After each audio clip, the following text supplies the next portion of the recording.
Hello students, हमने पीछे पढ़ लिया था पॉलिनोमियल्स के बेसिक्स हमने क्लियर कर लिए थे कि पॉलिनोमियल्स के टाइप कितने होते हैं। तो मैंने यहाँ पे तो हमें 10th क्लास में दो पढ़ने हैं, लीनियर पॉलिनोमियल और क्वाड्रेटिक पॉलिनोमियल। एक मैंने एक्स्ट्रा पढ़ा दिया था क्यूबिक पॉलिनोमियल, जो कि कंपटीशन में काम आ सकता है। ठीक है, अच्छा। और हमने बात की थी पॉलिनोमियल्स के जीरो के ऊपर। तो जीरो क्या होते हैं पॉलिनोमियल के? जीरो को हम रूट भी कह सकते हैं, ठीक है, या सॉल्यूशन भी कह सकते हैं।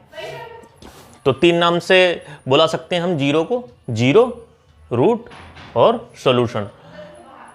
हालांकि जीरो सबसे ज़्यादा क्लियर और सबसे सही नाम होगा, क्योंकि जीरो को डिफाइन हम ऐसे कर सकते हैं, कोई भी पॉलिनोमियल है उसमें एक्स की यानी कि वेरिएबल की, यहाँ पे एक्स भी हो सकता है वेरिएबल, वाई भी हो सकता है, वो अलग बात है। ठीक है, पॉलिनोमियल में वेरिएबल की वैल्यू रखने पे, जो वैल्यू रखने पे पॉलिनोमियल की वैल्यू जीरो हो जाए, वो पॉलिनोमियल का जीरो होता है। क्वाड्रेटिक के दो जीरो होते हैं, जैसे क्यूबिक के तीन जीरो होते हैं, और लीनियर का एक ही जीरो होता है। ठीक है, और इन जीरोज को हम कुछ नाम दे देते हैं।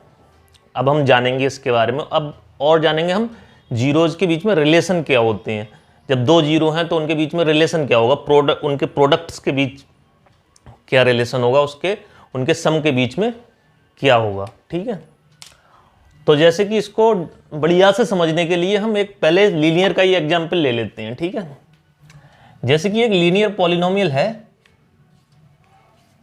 पी एक्स, ए एक्स प्लस बी। तो ये x में पॉलिनोमियल है, पॉलिनोमियल इन x। ठीक है, तो इसे कहते हैं हम वेरिएबल इन x। ये वेरिएबल होगा, ये हो गया कोफिशिएंट, ये कोफिशिएंट हो गया, ये भी ये कांस्टेंट टर्म हो गई। इसे कहेंगे हम कांस्टेंट टर्म। ठीक है, इसे कहेंगे कोफिशिएंट ऑफ x। तो देखो, ये a और b क्या है? रियल नंबर हैं। a और b एनी रियल नंबर हो सकते हैं, और ये यहाँ पे a जो है x का कोफिशिएंट है, ये भी रियल नंबर है, ये कांस्टेंट है। दो टर्म से बना हुआ पॉलिनोमियल है ये, इसकी पहली टर्म ax है, दूसरी टर्म b है। अब हमें जब इसका जीरो निकालना होता है तो हम पॉलिनोमियल को जीरो के ऊपर रख के इसकी वैल्यू निकाल लेते हैं, इस तरह से ax प्लस b, और यहाँ से ax is equal to minus B हो जाएगा। तो a इक्वल टू आ गया minus B upon A, x equal to आ गया माइनस बी अपॉन ए। अब ये इसका एक जीरो आ गया, एक ही जीरो आया इसका। अब इस जीरो का कुछ नाम रखना चाहें, हमने रख दिया x को ही हम अल्फा कह देते हैं, इस जीरो का नाम अल्फा रख दिया।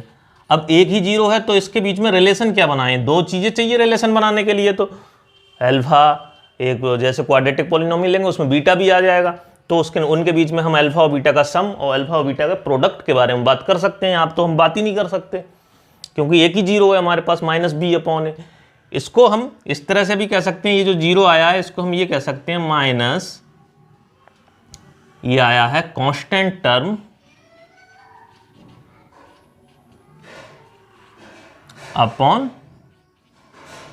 Coefficient of x। यानी हम b को कह सकते हैं कांस्टेंट टर्म, a को कह सकते हैं कोफिशिएंट ऑफ x। ये हमने लीनियर पॉलिनोमियल के बारे में जाना। अच्छा, अब इसको जीरो क्यों कहते हैं?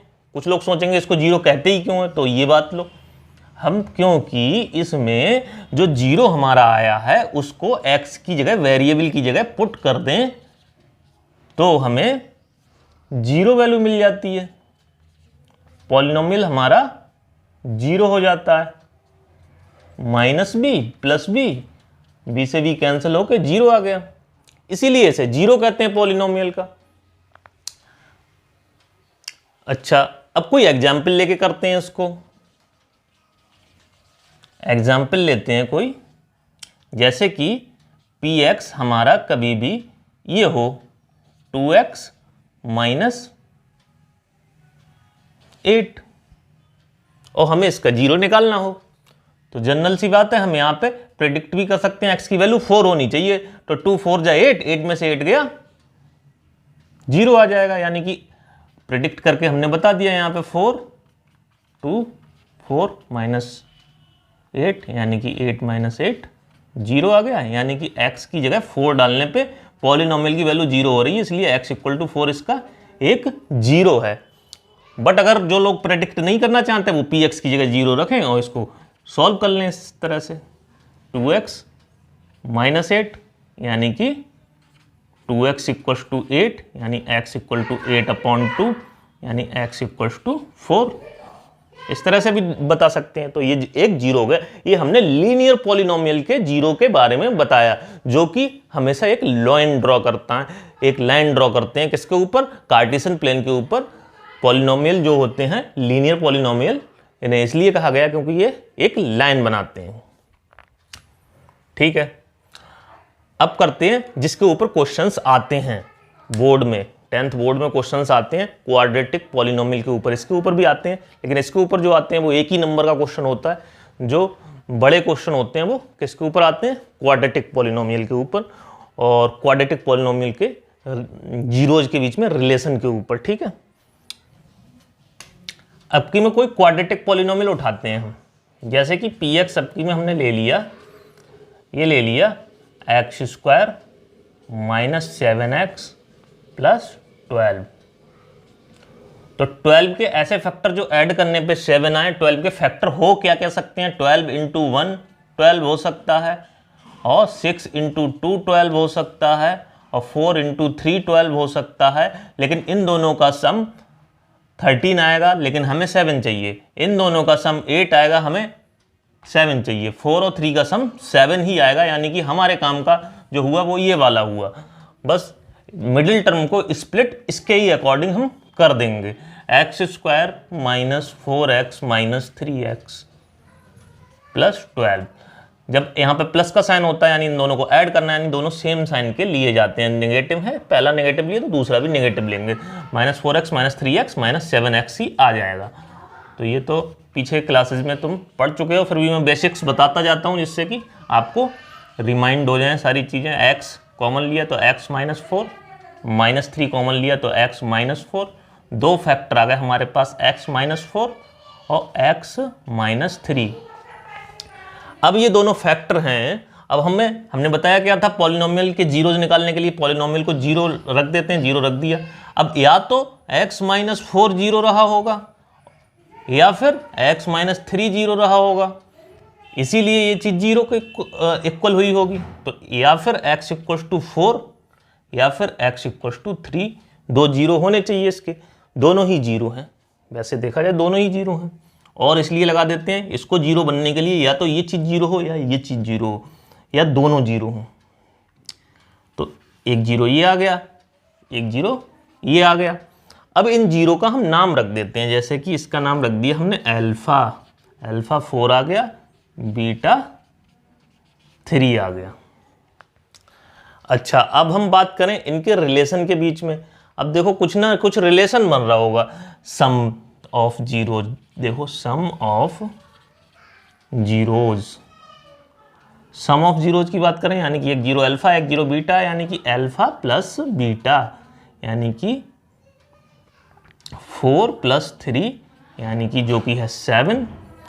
और अगर हम 7 को इस तरह से लिखें कि -7/1, ठीक है।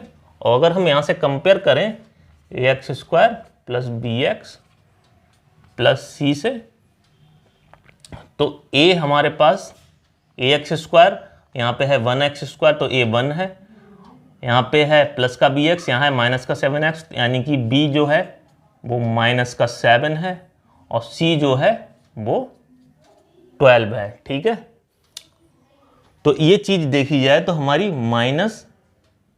-b/a है, यानी कि ये आ गया रिलेशन, वो जीरोज के बीच में रिलेशन, यानी हमेशा क्वाड्रेटिक पॉलिनोमियल के जीरोज का सम -b/a के इक्वल होगा।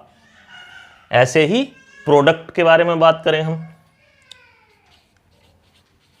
प्रोडक्ट ऑफ जीरोज यानी कि अल्फा इंटू बीटा यानी कि 4 इंटू 3 जो कि है 12 को लिख सकते हैं हम 12/1 यानी कि C/A यानी कि product of zeros quadratic polynomial का हमेशा C/A होगा। और A और B और C पहले ही हम बता चुके हैं कि x² का कोफिशिएंट A है, x का कोफिशिएंट B है, कांस्टेंट टर्म है C। ठीक है, और पॉलिनोमियल्स को हम पहले ही डिफाइन कर चुके हैं। पॉलिनोमियल्स होते क्या हैं?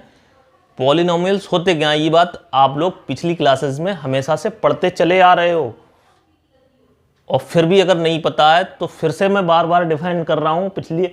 पिछले वाले में भी मैंने डिफाइन किया था, उसका भी डिस्क्रिप्शन डाल दूंगा मैं इसमें, कि वो सारे एल्जेब्रिक एक्सप्रेशन उनमें जिसमें दो या दो से ज़्यादा टर्म हो पॉलिनोमियल कहे जाते हैं।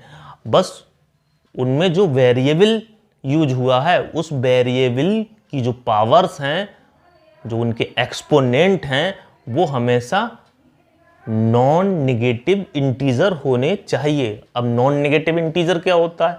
यानी कि इस तरह की ना हो पावर किस तरह की ना हो 1/2, 2/5, तो यानी कि इस तरह की नहीं चलेंगी, ये रेशनल नंबर हो गए।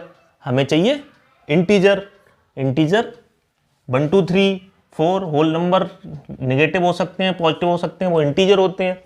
तो इंटीजर होने चाहिए और नॉन नेगेटिव होने चाहिए, यानी कि नेगेटिव ना हो।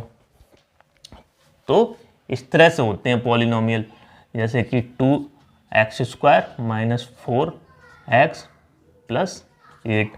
अब ये तो पॉलिनोमियल है अभी, लेकिन ये पॉलिनोमियल अगर ये लग दिया जाता है यहाँ पे पावर 1/2 - 4x⁻1/3 = 8, तो ये अब पॉलिनोमियल नहीं रहा। या फिर इस तरह से लिख दिया जाएगा, अभी भी ये नहीं रहा, ये है, इस तरह से लिख दिया जाए -2 - 4/x कर दो, अपॉन में x ले जाओ तो भी -1 पावर हो जाएगी, तो अभी भी ये पॉलिनोमियल नहीं है। ये बिल्कुल बेसिक बात हो गई जिससे पॉलिनोमियल की डेफिनेशन को तुम समझ सकते हो पॉलिनोमियल है क्या। ये बहुत काम की चीज़ है। ये एक हिसाब से हम आगे के लिए तैयारी कर रहे हैं, अगली क्लासेस के लिए 11th 12th अदर कंपटीशंस, आगे इंजीनियरिंग लेवल तक की हम तैयारी करते हैं। एक हिसाब से पॉलिनोमियल एक वेरिएबल होता है, एक ये फंक्शन की तरह काम करता है, जिसमें हम ये इनपुट डालते हैं वेरिएबल को और ये आउटपुट मिलता है हमें, इनपुट आउटपुट, जो कि आगे काफ़ी यूजफुल रहेगा।